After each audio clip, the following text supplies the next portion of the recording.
Jangan sentuh bilik air di master bedroom. Okey. Sejarahnya dulu ada berkeluarga dan ada berlakunya kematian. Gangguan dia akan mengganggu frekuensi radio tu. Walaupun bukan radio, walaupun CD dan kaset. Faham?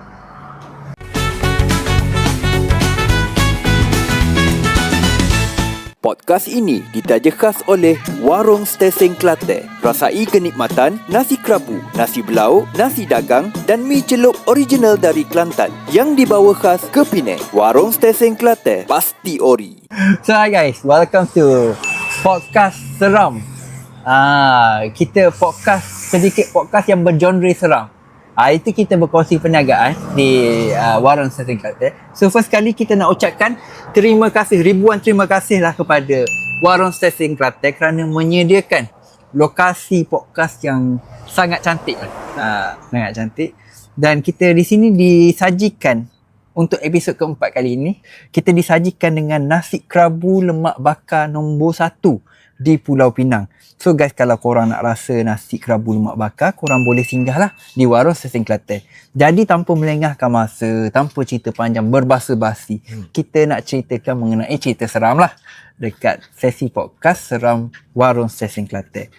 So bersama saya di sini ada Din yang ingin berkongsi cerita-cerita seram yang pernah melalui dan tragedi dalam hidup dia. So Din, boleh tak ceritakan sedikit siapa Din ni sebenarnya dan apa yang terjadi? Nama Assalamualaikum, selamat sejahtera. Slow sangatnya, sedih. Slow sangat. Dah. Mic kat situ. Pakai kat sini. Tak rasa. Okey Din, ceritakan Din sikit. Nama penuh Nur Syarudin. Panggil Nordin. Din boleh? Bukan Nordin Matok Bukan. Bukan. Okey Din. Bukan. Okey Din. Kalau nak kata cerita pengalaman tu zaman belajar. Zaman belajar ni. Macam mana? Din dulu belajar kat mana Din? Kita belajar dekat Banting. Banting? Banting. Lokasi dirahsiakan? Lokasi dasar kan. Okey. Banting besar. Banting besar. Okey, dan apa yang terjadi Din kat sana Din? Dia bermula pada tahun sekitar 2014 ke 15. Okey Din. Setahun. So bermulanya ceritanya kami ni ada bersahabat dalam 5-6 orang. Okey.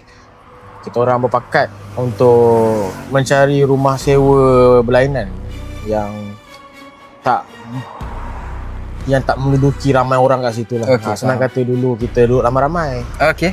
Duduk ramai-ramai satu rumah sewa kan. Biasalah student. Kita orang pakat ramai-ramai, ada kita orang punya inner group ni 5-6 orang macam tu cari rumah lain. So ceritanya bermula dekat rumah lah. Selepas kita dah berpindah tu. Actually saya yang pindah lambat. Okey. Kenapa dia pindah lambat ni? Adakah disebabkan gangguan? Bukan. Bukan lagi. Itu bukan. Okey. Tak seram lagi. Belum sampai lagi. Belum sampai lagi. Okey deh. Okey. Kita ni just prolog je, prolog intro saja. Saya lambat berpindah sebab mereka gerak dulu. Kerana saya masa tu belum lagi bersedia untuk berpindah rumah lah untuk mengikut orang. Attachment lah. Masih lagi attachment kat situ. Okey. Bila tiba masanya saya dah macam nak berpindah, saya pindah lah. Simple sorry saja. Kira saya masuk lewat sikit. So bila ketibaannya saya berpindah ke rumah sewa baru bersama rakan-rakan baru saya ni, grup yang baru ni. Okey. Rupa-rupanya rumah tu tidaklah seindah yang dikabarkan. Ke macam mana? Dia seindah sebab saya first pindah situ. Okey. Tapi bagi mereka yang dah early pindah awal-awal, ada kisah tersendiri. Ada kisah tersendiri yang mereka dah tahu, yang saya lambat dapat tahulah. Saya lambat dapat tahu. Jadi cerita dia bermula macam ni lah. Untuk simply say, rumah tu ada benda. Apakah maksud benda tu? Dia adalah suatu macam gangguan yang boleh kata kerap juga berlaku lah. Gangguan macam mana tu kalau Din boleh ceritakan? Situasinya macam contoh sebab rumahnya ada detail sikit lah. Rumahnya 2 tingkat. Okey. Rumah 2 tingkat. Di tingkat bawah kadang-kadang di bahagian dapur. Kadang-kadang macam kedengaran bunyi pinggan mangkuk. Adakah sebenarnya rumah tu ada maid ke macam mana dia? Tak, kita belum sampai lagi ke sejarah rumah tu. Okey. Kita cerita gangguan macam mana lah. Tu tingkat bawah. Dan between tingkat bawah dan tingkat atas of course lah ada tangga. Tangga rumah ni kawan-kawan kalian semua, ni adalah rumah lama lah, macam style rumah-rumah lama Banting tu. Yang rumah 2 tingkat di mana mereka menggunakan tangga besi dan kayu. Okey. Bila kita pijak tangga besi dan kayu ni, apa akan dikeluarkan? Betul, tepat sekali, macam tu lah bunyinya. Agak menyeramkan. Agak menyeramkan, dan benda ni sometimes ada kedengaran. Oh, walaupun tak ada orang lalu? Betul. Walaupun kami berlima berenam orang memang tengah duduk di atas, tengah belajar, buat study ke apa-apa ke, benda-benda macam tu, kedengaran. Dan masing-masing semua mendengar yang sama. Dan kami tak layan lah. Faham. Just macam macam tu je. Ada something. Jangan tegur. Dia sometimes berlaku lah. Dan juga bila di tingkat atas, iaitu bilik, ya di atas tu tersedia ada 3 bilik. Ada 2 so, minta maaf, ada 2 bilik. Bilik biasa dan bilik master bedroom. Simple saja dengan bilik air lah. Master bedroom ada bilik air tersendiri. And gangguan di tingkat 2 agak berlainan sikit. Selalunya dia akan mendatangkan gangguan seperti dia ganggu dari segi pengeluaran bunyi frekuensi yang aneh. Oh, apakah maksud tu? Kita dulu pakai radio. Okey. Ada sahabat kita suka buka radio. Okey. Dia tak sama ada buka radio, dia buka lagu slow-slow, ada sometimes dia buka nasyid surah-surah lah. Gangguan dia akan mengganggu frekuensi radio tu. Walaupun bukan radio, walaupun CD dan kaset. Faham? So adakah ia mengeluarkan suara-suara atau sekadar bunyi-bunyi? Dia macam bunyi frekuensi. Okey, faham. Kalau kita tengok banyak supernatural punya cerita-cerita, benda-benda ni, entiti ni kadang-kadang mengeluarkan gangguan elektromagnetik lah. Ya, betul. So kadang-kadang yalah macam tak masuk akal. Kalau kita buka radio frekuensi, dia gangguan frekuensi tu normal. Tapi CD dan kaset sepatutnya ia tidak mengganggu lah. Betul. Unless kalau cala lah. Ya. Unless kalau cala, itu kita tak tahulah. Itu adalah gangguan yang di atas lah. So itu adalah benda-benda yang kerap berlaku setiap stage dalam rumah tu lah. Okey. Faham. Okay, kalau macam tu, saya boleh ceritakan sedikit banyak sejarah rumah tu selepas saya diceritakan oleh sahabat-sahabat saya masa saya dah ketahui benda-benda tu. So sejarahnya, rumah ni berpenghuni oleh keluarga. Okey, faham. Keluarga berbangsa India, Malaysia lah. Okey. India, Malaysia. Jiran-jiran di situ sebenarnya ada bagi tahulah dekat kita orang. Rumah ni sejarahnya dulu ada berkeluarga dan ada berlakunya kematian. Tragedi Kematian dalam rumah tu. Kematian secara natural ke kematian? Detail itu kami tak pastilah. Tapi ada kematian lah. Ada kematian. Suara-suara tu semua daripada jiran-jiran yang sebelah-sebelah. Memang orang cakap lah. Okey. Kenapa rumah tu dah tak ada penghuni, tapi dah disewakan. Faham. Dan kamilah yang merasa. Okey. So adakah ini related, kami tak pasti. Tapi ceritanya di situ kita orang macam boleh kaitkan lah. Faham. Pendek cerita sebenarnya. Pendek cerita lah. Kawan saya ni ada seorang dua orang yang ada berilmu lah. Ada berilmu. Ilmu spiritual lah. Benda-benda macam tu lah. Saya tak berapa nak berkenal sangat. Tapi mereka berkenan lah. Senang kata, saya sendiri nampak orang kena membuat benda ni. Apakah membuat benda apa tu? Benda cuba ceritakan. Mostly macam membaca-bacakan surah untuk menenangkan keadaan. Okey. Bila sometimes ada terlampau intens. Okey, apakah kejadian intens tu? Kalau Din boleh kongsikan. Contohnya seperti tangga lah. Tangga tadi lah. Macam bila satu orang lalu, memang ada bunyi macam ada seorang lalu lah. Tapi macam kalau dia lalu, mesti dia lalu macam sekali jalan je macam sama ada dia naik ataupun dia turun. Betul. Tapi dia macam main-main kat situ, naik turun.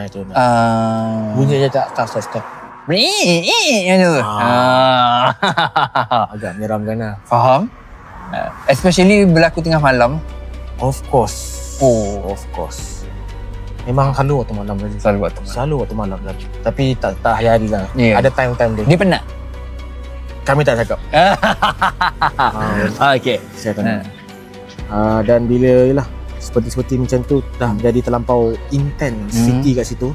Sampai mereka pun dah sedap. Rakan lain saya yang 2 orang ni dia akan mulalah membuat macam doa-doa apa semua. Diorang punya bukan ritual secara bukan. melanggar hukum lah. Bukan. Memang doa mengikut apa surah. yang dianjurkan oleh Islam lah. Ya, doa surah azan macam tu. Tu diorang buat lah. Saya just follow dalam masa yang sama saya just macam mendoakan agar benda ni tak mengganggu kita sebenarnya. Faham. Ada satu lagi cerita. Kami sebenarnya bersemua orang ni ada 5 ke 6 orang. Tapi kalau 5 ke 6 orang, 5 orang lah 5 orang. Okey, saya tengok saya 5 orang saya tak ingat. 4 orang daripada kami tidur di bilik yang sama. Okey. Which is di master bedroom lah. Yang ada bilik air dia sendiri. Dan sebenarnya bilik air dalam master bedroom tu kami tak pernah guna. Kenapa? Sebab ceritanya bilik tu masa mereka bermula pindah, ni cerita yang saya dengar daripada mereka lah. Saya tak tahu sebab saya belum, macam saya cakap, saya pindah lambat. Mereka pindah dulu satu orang. Mereka yang melaluinya. Bukan melalui, mereka yang bersihkan rumah. Okey, faham. Ada baca azan apa semua. Lepas tu rumah kosong. Buat semua dulu. Buat doa-doa, baca tahlil ke apa. Mereka yang belum pindah tu ada dia cakap lah. Saya tak pasti sama ada mereka cakap ataupun owner yang bagi tahu. Apa tenant Tenant. Kalau penyewa tenant. Tenant yang bagi tahu jangan sentuh bilik air di master bedroom. Okey. Tak tahu kenapa. Memang mereka ceritalah memang masa orang buka tu kotor. Faham. Macam nak kena bersihkan. Dia tak macam kotor busuk, dia kotor macam berpasir. Faham. Berlumpuh. Macam berlumpuh. Bukannya macam bilik air kotor macam kotor najis kan. Dia macam berlumpuh. Okey. Dan banyak daun-daun dalam tu. Faham. Mereka ceritakan kat saya dengan detail lah. Berlumpur dan berdaun lah. Mereka cuba bersihkan sedikit time tu. Saya rasa time tu mereka tak tahu detail kat situ lah. Lepas dah tenant bagi tahu cerita yang sebenar, jangan kacau bilik air tu. So sedikit sebanyak bila mereka cuba membersihkan bilik air tu, Ia mengganggu. Tapi bila mereka tak buat apa-apa di bilik air tu, biarkan situ saja, just bersihkan ruang master bedroom yang tempat kita orang tidur, berlantaskan dengan tilam dengan toto saja. Tak ada apa-apa sangat lah berlaku, kecuali yang macam gangguan yang kami saya cakap tu lah. So ibarat macam mungkin tenant tu dia lambat bagi tahu dia orang, sahabat-sahabat saya ni. So untuk jangan menyentuh kawasan tu lah, kawasan larangan. Sampai sekarang saya tak tahulah apa jadi kat rumah tu. Siapa yang sewa pun tak tahu lah. Tapi saya tak tahulah. Saya pun macam tak nak ambil tahulah. Kalau dah di cleanse kan tu, alhamdulillah. Kita tak tahu. Betul. Sebab itu adalah kami duduk di situ pun tak sampai 2 tahun. Faham? Setahun lebih saja. Terus kami pindah. Faham. Sebab benda ni mengganggu lah, kita nak belajar. Selepas daripada kejadian tu, selepas daripada perpindahan tu kan, adakah kejadian-kejadian seperti ini menghantui anda semua? Tak ada. Memang bila kami berpindah ke rumah lain, which is di taman yang berlainan lah, yang agak jauh sikit daripada tu, alhamdulillah tak ada apa-apa. Okey. Memang gangguan-gangguan macam benda yang sama apa semua tak langsung tak ada, alhamdulillah. So memang kami boleh diringkaskan lah. Rumah tu ada something. Rumah itu ada something. So sampai di sini saja perkongsian Din untuk kita pada hari ini. So guys, untuk owner-owner rumah lah, korang haruslah jujur dengan tenant-tenant korang yang sekiranya rumah korang bermasalah, bagilah tahu, jangan sampai menghantui apa yang terjadi seperti kisah Din ni lah. Walaupun ia tak adalah orang cakap sekeras mana, tapi apabila kita berada dalam situasi tersebut, kita akan merasai lah macam mana intensnya keadaan tu. So guys, sebelum kita menutup podcast seram kita kali ini, kita ingin menjemput anda-anda semua untuk singgah dan merasai kenikmatan nasi kerabu lemak bakar nombor 1 di Penang.